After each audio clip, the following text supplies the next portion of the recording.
Institute of Ophthalmology, Trivandrum. What more to be done after monocularly seeing in a patient? Good morning, one and all. I thank KSOS and Dr. Dahlia for giving me this opportunity and the audience being here to listen to our talk. This is not a talk on accommodative disorders. It is just to highlight the importance of accommodation in various steps of refraction. Accommodation, as we know, is the ability to bring into focus objects at various distances by changing the total dioptric value of the eye. And refractive errors or even emmetropia, by definition, we say that parallel rays are being focused on the retina, in front of the retina or behind the retina with accommodation at rest. What happens if it is not at rest? Suppose it's a hypermetropic patient and the rays are focused behind, they exert their accommodation to bring the image at the retina either partially or fully, trying to underestimate the error. And the reverse happens in myopia. They tend to accommodate and we tend to overestimate the error. So we bring into an endpoint which is erroneous either in one eye or in both eye, which will cause asthenopic symptoms to the patients with correction, or sometimes we might not correct it because he's having the normal visual acuity. It is by his accommodation. So what's the role of accommodation in these various steps? Objective refraction, we know that we are relaxing it because it's very active, especially in young adults and in kids. And in monocular subjective refraction to get the power, and in binocular balancing to get the comfort of the vision. The first one gives the clarity, second one gives the comfort.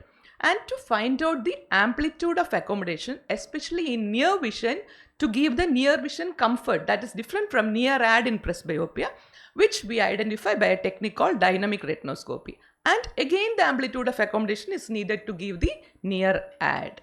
How to keep accommodation relaxed? Classically, we know it's by the cycloplegic agents and by fogging. And fogging is applied in objective retinoscopy, like Dr. Sudha said, when you put your working lens, which again acts as a fogging lens to control accommodation to an extent, and in subjective monocular refraction and in binocular balancing in some way or the other.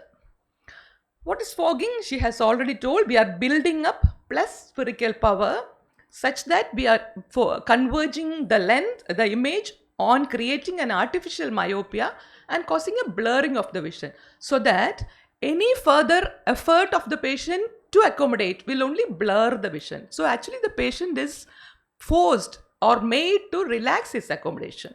And then by serial reduction of the power we have induced, the plus power we have added, we titrate and find out until there is no further improvement vision or the normal 6/6. And which are the steps where you apply it in monocular subjective? The initial maximum plus maximum visual acuity before the cylinder power and refined axis is finalized. She has already told that. Then once you get the final correction by reducing the plus power you have added in the first step to get the sphere, you do your cylinder power refinement and axis. If you find that your cylinder power has changed by 0.5 diopters, or if the axis has been changed by the JCC, then you can again fog and find out the final maximum plus maximum visual acuity, or in this step we can add the duochrome test to finally titrate and finally confirm the sphere modification. And procedure I'm not going, she has already mentioned. How do you know your fogging is satisfactory and sufficient? If after fogging the patient is reading the pre-fogged visual acuity or the line close to it, that much of fogging is not sufficient for that patient. So you increase your fog and then defog as we have explained to get the maximum improvement. And once you have found out the subjective refinement and refraction, what is binocular balancing? That is to aim that the accommodation is balanced and used equally between both eyes. That is called spherical equalization. There are several techniques for that. But what is the need for this binocular balancing? Monocular refraction is aimed to refine the power of the refractive error fully corrected. In binocular balancing, though we are adding or reducing powers, we are actually balancing the accommodation and not the power. Refractive error and accommodation demand may vary between both eyes, especially in high powers, high emmetropia and in anisometropia. So equalizing the visual acuity in monocular each eye doesn't mean that you are equalize the use of accommodation between the two eyes. So equalizing accommodation aims to reduce the anisoconia and thereby the balance and to provide comfortable binocular vision. So what are the techniques? The techniques can be dissociation methods or non-dissociation method, and it all use fogging in one way or the other. In dissociation methods, we fog both the eyes, and in non-dissociation method, we fog the non-tested eye. Dissociation, you can say the easiest dissociation is the alternate occlusion. When you alternately occlude and not making both eyes use the same, it's actually dissociation. Or you can induce a prism of equal strength in both eyes such that you are differentiating or separating the images of two eyes so that the patient can compare between the vision of each eye simultaneously and assess whether they are using it equally. So the alternate occlusion, you start by fogging both eyes, then you alternately occlude each eye, and if you find that the patient is having equal clarity in both eyes, the accommodation is balanced. If one image is found to be clearer, you have to add a plus 0.25 sphere. We have always wondered in the initial stage why this trial set is having this 0.25 sphere. But that is being used in so many steps, not for actually refraction. And so once you add and make that clearer eye balanced, you again alternately occlude and see if it is either they are seeing the images in both eyes equally blurred or equally clear. If again the same eye shows a clarity, you can add one more time plus 0.25 and then again try the alternate occlusion and balancing.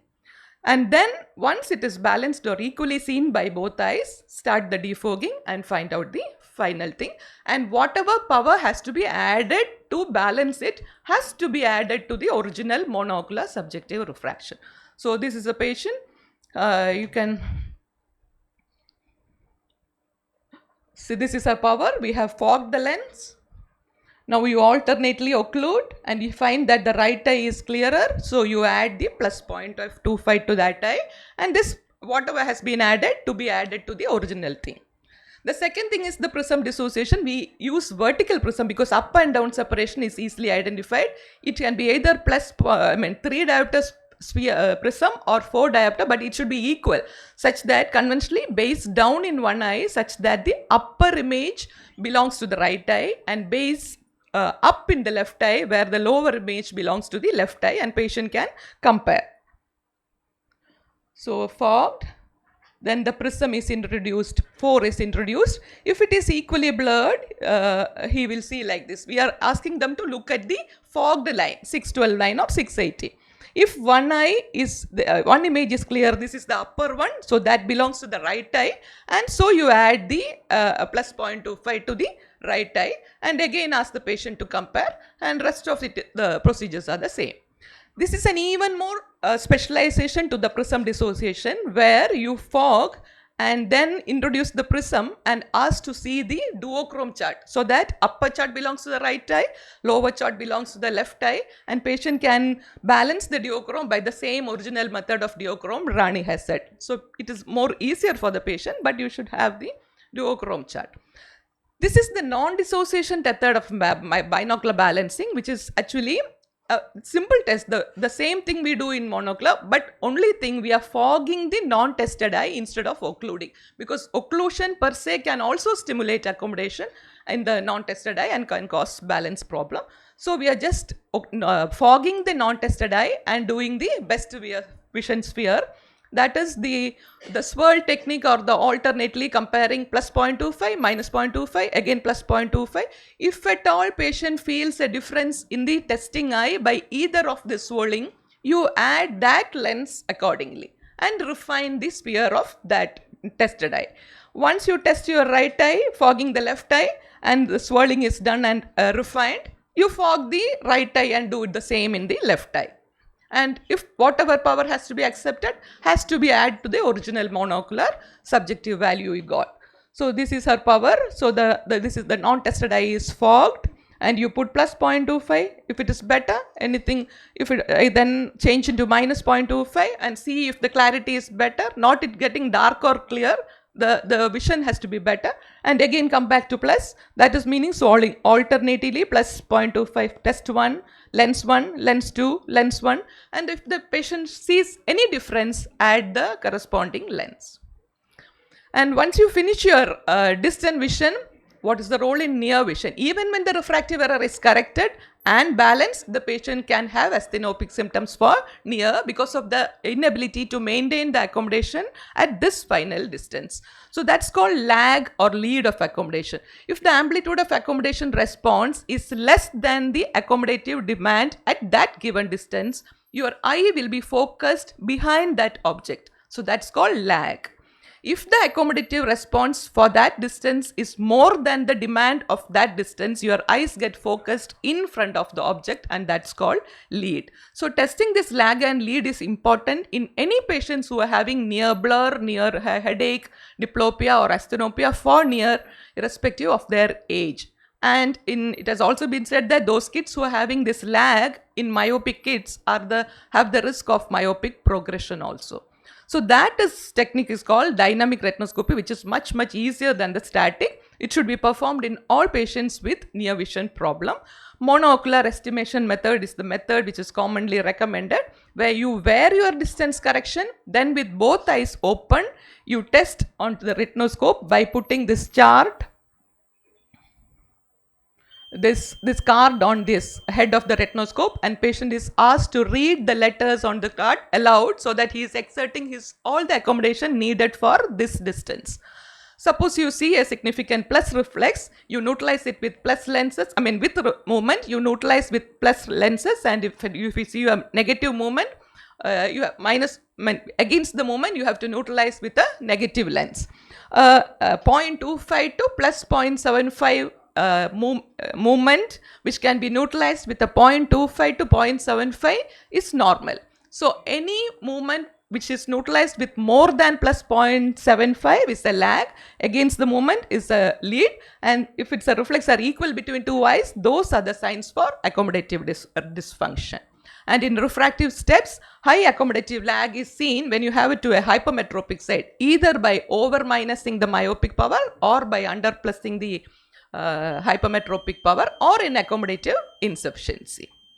So by ensuring that the accommodation is used, relaxed at appropriate steps, you can ensure that you are giving a binocular vision both for distance and for near with good clarity and comfort. Thank you for your patience here. Thank you, Dr. Anitha, for that very informative